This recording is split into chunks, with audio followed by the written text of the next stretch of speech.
Hi guys, welcome back to my YouTube channel. ಕಲಿಜಾ fry ಯಾವ ಥರ ಮಾಡೋದು ಅಂತ ಹೇಳ್ಕೊಡ್ತಾ ಇದ್ದೀನಿ, ಬನ್ನಿ ನೋಡೋಣ. ನೋಡಿ, ಒಂದು ಕಡಾಯಿ ಇಟ್ಟಿದ್ದೇನೆ. ಕಡಾಯಿಗೆ ಆಯಿಲ್ ಹಾಕ್ತಾ ಇದ್ದೇನೆ.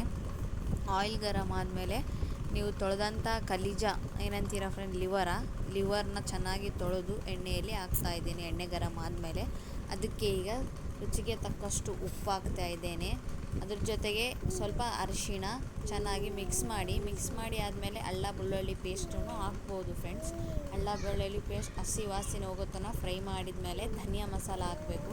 ಧನಿಯಾ ಮಸಾಲ ಹಾಕಿ ಖಾರ ಪುಡಿ ಹಾಕಿ ಒಂದು ನಿಮಿಷ ಫ್ರೈ ಮಾಡಬೇಕು ಚೆನ್ನಾಗಿ. ಅದು ಎಣ್ಣೆ ಬಿಟ್ಟಿರ್ಬೇಕು ಫ್ರೆಂಡ್ಸು. ಚೆನ್ನಾಗಿ ಎಣ್ಣೆ ಬಿಟ್ಟಾದಮೇಲೆ ಚೆನ್ನಾಗಿ ಫ್ರೈ ಆದಮೇಲೆ ಸ್ವಲ್ಪ ಕಸ್ತೂರಿ ಮೇಥಿ ಹಾಕಿ ಮಿಕ್ಸ್ ಮಾಡಿ ಒಂದು 5 ನಿಮಿಷ ಅದ್ರದ್ದು ಸ್ವಲ್ಪ ಸ್ಮೆಲ್ ಹೋಗೋ ತನಕ ಮಿಕ್ಸ್ ಮಾಡಬೇಕು.